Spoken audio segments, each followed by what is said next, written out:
Hello everyone, welcome to my YouTube channel. इस time पे हिमाचल प्रदेश में ऐसी हालत बनी हुई है कि जिन्होंने टेस्ट क्लियर करे हैं या जो टेस्ट की तैयारी करने की सोच रहे हैं तो उनका जो फ्यूचर है वो उस टाइम पे अंधेरे में है। आपने 5-6 रिज़ल्ट हमें देखने को मिले, एक तो डीबी हुई और पिछले 7 महीनों से कोई भी टेस्ट हमें देखने को नहीं मिले। मैं ये बात कर रहा हूँ थर्ड क्लास या फोर्थ क्लास की जो रिक्रूटमेंट HPSSC हमीरपुर कंडक्ट करवाता था, और इतने लंबे समय तक जो है वो चीज़ों को रोका गया और बीच में आपको अलग अलग बयान देखने को मिले। उसके बावजूद बीच में क्या हुआ कि ये हवाला दिया गया कि कॉन्ट्रैक्ट पॉलिसी की वजह से अभी रिक्रूटमेंट नहीं हो सकती है और एडवर्टाइजमेंट नहीं निकाली जा सकती है। लेकिन उसी दौरान क्या हुआ कि थर्ड क्लास की बहुत सारी रिक्रूटमेंट जो कि बैच वाइज हो रही थी तो वो लगातार होती रही। इस दौरान 6-7 महीनों में आपको लगातार बहुत सारी बैच वाइज रिक्रूटमेंट देखने को मिली। एक्स सर्विसमैन कोटा के माध्यम से भी अभी रिसेंटली जो है बहुत सारे इंटरव्यू हो रहे हैं। तो अगर हर टाइप की जो रिक्रूटमेंट है अलग अलग कोटा के थ्रू जो रिक्रूटमेंट थर्ड क्लास की होती है तो उनकी क्या गलती है जिन्होंने टेस्ट क्लियर करा है, जिनके ज्वाइनिंग पेंडिंग है, जिनके रिज़ल्ट पेंडिंग है, जिनके डॉक्यूमेंट वेरिफिकेशन पेंडिंग है, जिनके स्क्रीनिंग टेस्ट रिज़ल्ट पेंडिंग है। इससे मतलब अब क्या हो रहा है कि बहुत सारे लोग जो हैं वो स्टेट के एग्ज़ाम से, हिमाचल प्रदेश स्टेट एग्ज़ाम की जो तैयारी करते हैं वो स्विच कर रहे हैं। या तो बैंकिंग सेक्टर में वो जाएंगे या तो किसी अदर स्टेट के एग्ज़ाम की तैयारी करेंगे या ऑल इंडिया लेवल पे जो भी एग्ज़ाम आते हैं उनकी तैयारी करेंगे। लेकिन सबकी प्रायोरिटी रहती है। कुछ लोग ऐसे भी होते हैं जिनके सेंटर के एग्ज़ाम क्लियर होने के बाद भी वो सोचते हैं कि अगर हमारा हिमाचल का कोई एग्ज़ाम क्लियर हो जाता है तो हम जहाँ पे पैदा हुए हैं जिस स्टेट में तो हम वहीं पे जॉब करेंगे।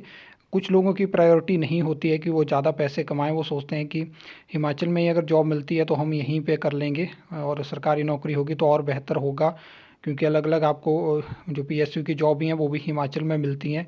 इसमें LIC का एक एग्ज़ाम्पल है।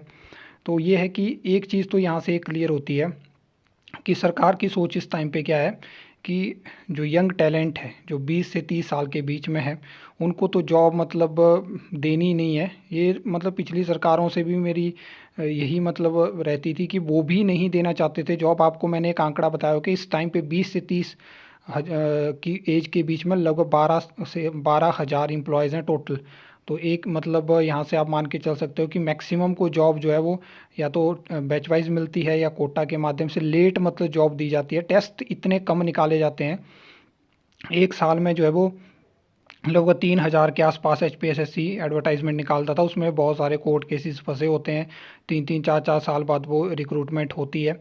तो ये चीज़ें नहीं होनी चाहिए। और पिछली सरकार के दौरान कुछ ऐसे मंत्री भी थे जिनको यंग जो टैलेंट रहता था जो कि एकदम एग्ज़ाम क्लियर करके जॉब पे चले जाते हैं, तो उनसे बहुत ज़्यादा दिक्कत थी। लेकिन इस सरकार में ऐसा नहीं होना चाहिए था, क्योंकि जब नई सरकार बदलती है तो उसका एक नया मोटो होना चाहिए। और मतलब ये चीज़ नहीं होनी चाहिए, क्योंकि अगर आप यंग टैलेंट को यूज़ नहीं करोगे तो उससे क्या होगा कि मतलब एक जो यूथ रहता है उसके अंदर एक नेगेटिविटी स्टार्टिंग से मतलब हो जाती है। क्योंकि जो डिज़र्विंग कैंडिडेट हैं जो उम्मीद रखते हैं कि हमें सरकारी जॉब मिल जाए किसी न किसी तरह से, क्योंकि वो डिज़र्व करते हैं, वो किसी आपसे मांग नहीं रहे हैं या आप उनको भीख में नहीं दे रहे हैं, वो एक्चुअली डिज़र्व करते हैं इन चीज़ों को, तो उनको जॉब प्रोवाइड करवाई जानी चाहिए। और ये जो आपदा हो रही है इसमें इतनी सारी मिसमैनेजमेंट हो रही है या कुछ एक्सीडेंट हो रहे हैं, बहुत सारी चीज़ें हो रही हैं, कोई हॉस्पिटल में कोई ये वो, तो ये चीज़ें हैं क्योंकि एक्चुअल में स्टाफ ही नहीं है किसी भी डिपार्टमेंट में और वहाँ पे एडिशनल चार्ज पे चल रहा है। तब एक कोई वहाँ पे छुट्टी पे चले जाते हैं तो वहाँ पे कोई होता ही नहीं है काम देखने के लिए। इमरजेंसी केस में हॉस्पिटल में भी मैं ये बात करना चाहता हूँ। तो ये चीज़ें नहीं होनी चाहिए। कम से कम जो कैडर ये बना हुआ है, जो सैंक्शन स्ट्रेंथ है उसके 100% तो आप फिल नहीं कर सकते हो, तो लगभग 70 to 80% तो हर एक डिपार्टमेंट में पोस्टें फिल करिए। तब जो है वो जो व्यवस्था है वो कहीं ना कहीं मतलब 60-70% जो है वो सही तरीके से चलेगी। तो ये सब चीज़ें हैं। बाकी अब जो है कि कुछ दिनों से जो है वो हर एक चीज़ जो है वो उसके बारे में आपको न्यूज़ देखने को नहीं मिलती कि भर्तियों का क्या होगा क्या नहीं होगा। जैसे ही मतलब जो कैंडिडेट हैं जो भी हिमाचल प्रदेश में तैयारी करते हैं या जिनके एग्ज़ाम क्लियर है वो सोचते हैं कि हम स्ट्राइक करेंगे, हम प्रोटेस्ट करेंगे या कुछ करेंगे, तो एकदम से अखबारों में न्यूज़ लगवा दी जाती है कि ऐसा नहीं, ऐसा होने वाला है। तो फिर उसके बाद क्या होता है कि सभी फिर से वेट करने लग जाते हैं।